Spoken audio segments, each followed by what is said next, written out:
Notice उन्हें प्राप्त हुआ, समस्त बस्ती वासियों ने हमसे संपर्क साधा और संपर्क साधने के तदुपरांत हमने जो है लगातार डीसी साहब से जो है वार्ता की कि ऐसा करना बिल्कुल भी न्याय संगत नहीं है। मानसून का समय है और 145 घर आप समझ रहे हैं, आपका जो एक्शन है वो क्यों नहीं? यहाँ पे तो और भी लोग देख पा रहे हैं, यहाँ पे और भी निर्मित है।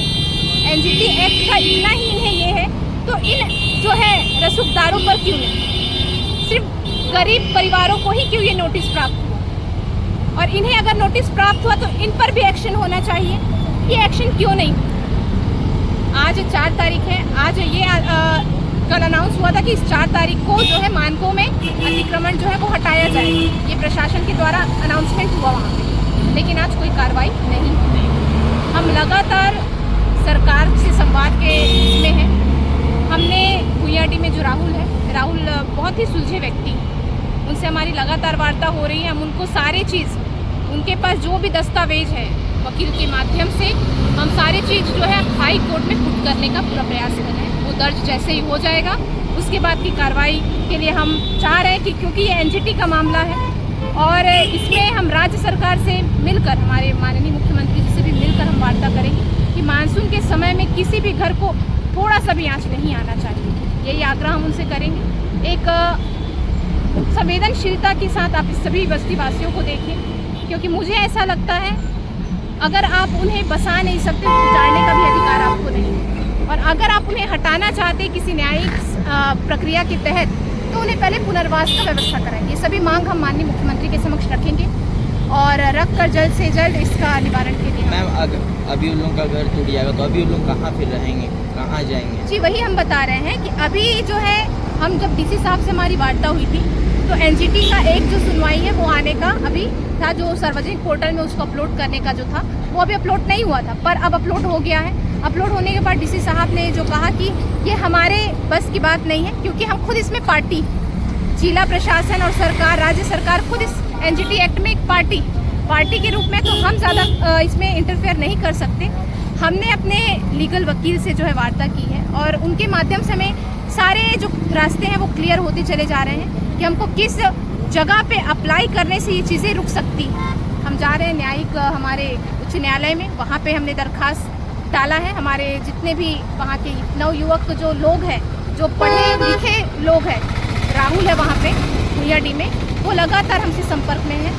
उसे जिस भी प्रकार की मदद की आवश्यकता हो रही है, दस्तावेज निकलवाने की आवश्यकता हो रही है, ज़रूरत पड़ रही है कि वो कैसे निकालें, हम सभी प्रक्रिया में उसका साथ दे रहे हैं, निकाल के उसको उपलब्ध करा रहे हैं। जो दिन 15 दिन लगता है उसको उपलब्ध कराने में, हमने उसको 1 दिन में उपलब्ध कराया है, क्योंकि हम भी नहीं चाहते कि ऐसा कोई विधायक नहीं चाहेगा कि उसके क्षेत्र में ऐसा अतिक्रमण टाइप का कुछ मेजर हो जिससे हमारे जो जनता है वो सड़क पर आ जाए। और ये मानसून के समय में तो बिल्कुल भी नहीं, ये सोच से ही परे। तो हम माननीय मुख्यमंत्री से यही आग्रह करेंगे कि अगर आप ये कार्रवाई करते हैं तो बेहद गलत होगा। हम आपसे आग्रह करते हैं कि आप ये कार्रवाई रोक दीजिए, क्योंकि मानसून का समय चल रहा है और उसके पश्चात जो है आप इन सभी गरीब परिवारों को प्रधानमंत्री आवास योजना से जोड़ने का प्रयत्न करें, सर्वे कराएं। सभी जो वहाँ पे ज़रूरतमंद लोग हैं उन्हें एप्लीकेशन के लिए समय दें। मैम, एक और क्वेश्चन, रांची में जो हमारे छात्र वहाँ पे प्रोटेस्ट कर रहे हैं, वो जो प्रोटेस्ट कर रहे हैं उसे कहते हैं छात्रों का प्रोटेस्ट। आप जिस प्रकार से वहाँ पे देख पा रहे होंगे,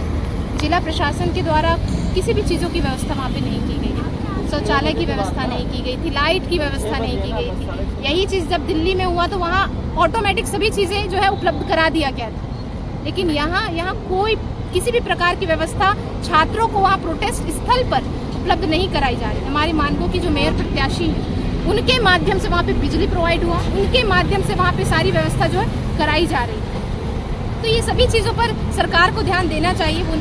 वो ऐसे छात्र हैं जो गरीब तबके से आते हैं, जो एक संघर्ष कर अपने लक्ष्य को प्राप्त करने की कोशिश करते हैं, अपना पूरा ज़िंदगी उसी पर लगा देते हैं। कोई लाइट के नीचे, लाइट नहीं है उसके घर तो कैंडल के नीचे पढ़ाई कर रहा है, कोई बहुत दूर से आके हॉस्टल में रहकर पढ़ाई कर रहा है।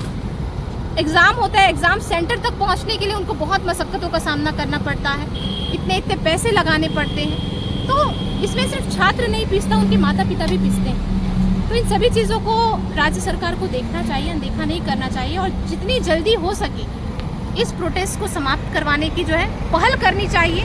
जो एजुकेशन सिस्टम में रिफॉर्म की बात की जा रही है उस रिफॉर्म को लाना चाहिए। जिन लोगों का नाम इसमें संलिप्तता में आई है, जो दोषी हैं, उन पर कड़ी से कड़ी कार्रवाई होनी चाहिए। जेपीएससी की जो परीक्षा हुई है वो रद्द होना चाहिए, सीबीआई की जांच होनी चाहिए और जो आरोपी है उनके खिलाफ सख्त से सख्त जो है सजा ये राज्य प्रशासन सुनिश्चित करे। आने वाले समय में ऐसी कोई भी चीज़ें ना हो, इसके लिए हमें तत्परता से एजुकेशन जो सिस्टम है उसमें रिफॉर्म की बात करनी चाहिए। और मैं तो यही सरकार से दरख्वास्त करती हूँ कि आप आइए छात्रों के साथ बैठ के, क्योंकि छात्र जो है वो जेंजी हमारे कहलाए जाते हैं। जब आपको दिल्ली में जेंजी नज़र आ रहे थे तो यहाँ क्यों नज़र नहीं आ रहे हैं? आप छात्रों के हित की बात करते हैं। तो मैं तो यही समझती हूँ, अगर आप छात्रों के समक्ष जाकर वार्ता ही नहीं कर रहे हैं तो मुझे नहीं लगता किसी प्रकार से आप उन्हें समझ पा रहे हैं। आप वार्ता कीजिए, उनके मन में क्या है, वो क्या चाहते हैं, वो जानने का थोड़ा सा प्रयास कीजिए और जल्द से जल्द जो है उनके जो अनशन है उसको समाप्त करने का काम कीजिए। मैम वहाँ रांची में 2 गुट में वहाँ पर ये हो गया, एक मतलब स्टूडेंट लोग का गुट हो गया, एक तो पार्टी का हो गया। कुछ लोग ऐसा है ना कि उनके प्रोटेस्ट को खराब करने की कोशिश कर रहे हैं। जिस प्रकार से राजनीतिक पार्टी वहाँ पे जा रही है, हम भी एक राजनीतिक पार्टी से हैं, लेकिन हम चाहते तो हम भी जा सकते थे, लेकिन हम नहीं जाना चाहते क्योंकि हम उनके प्रोटेस्ट को खराब नहीं करना चाहते कि वो राजनीतिक मुद्दा बन जाए, फिर वो डायरेक्शन कहीं और चला जाए। हम दूर रहकर ही उनको सपोर्ट कर रहे हैं, उनका समर्थन कर रहे हैं। जो चीज़ें मुहैया करवाने की आवश्यकता है वो कराया जा रहा है। राज्य सरकार से हमारा निवेदन है कि आप वहाँ पे सारी चीज़ें, सुरक्षा, शौचालय, सभी चीज़ें सुनिश्चित अच्छे से कीजिए। बारिश हो रही है, वो तिरपाल लगा के वहाँ तो दिल्ली में तो टेंट लगा दिया गया था, यहाँ भी लगवाइए। यहाँ तो कोई व्यवस्था नहीं है, बच्चे तिरपाल में वहाँ के प्रशासन परमिशन नहीं दे रहे इस चीज़ का, तिरपाल स्टेज बनाने का और तिरपाल नहीं लगाने का। वहाँ से भी मतलब हटाने का बात चल रहा है। कहाँ से? वही तो बोल रहे हैं, राज्य सरकार परमिशन क्यों नहीं दे रही है? दिल्ली में जब हुआ था वहाँ की सरकार ने तो कोऑपरेट किया था, सारी चीज़ें व्यवस्था करवा दी गई थी। एयरपोर्ट से लेकर जब दीपके आए थे तो एयरपोर्ट से लेकर उसको धरना स्थल तक की सारी चीज़ें उनको परमिशन भी प्रोवाइड करवा दिया गया था एयरपोर्ट में कि आप कीजिए। तो यहाँ पे राज्य सरकार क्यों कोऑपरेट नहीं कर रही है छात्र? अभी जैसे अभिजीत दीपके का आया बयान कि वो भी आ रहे हैं, वो भी आ रहे हैं यहाँ पर। अच्छी बात, हम तो चाहते हैं सिर्फ यहाँ पे नहीं, सभी जगह जाए, जहाँ जहाँ पे छात्रों की हित की बात हो रही है वहाँ जाए। इतनी देरी क्यों लग रही है उन्हें आने में? दिल्ली आने में उन्हें देरी नहीं हुई, अब यहाँ आने में इतनी देरी क्यों हो रही है? झारखंड इतना दूर नहीं है भाई साहब।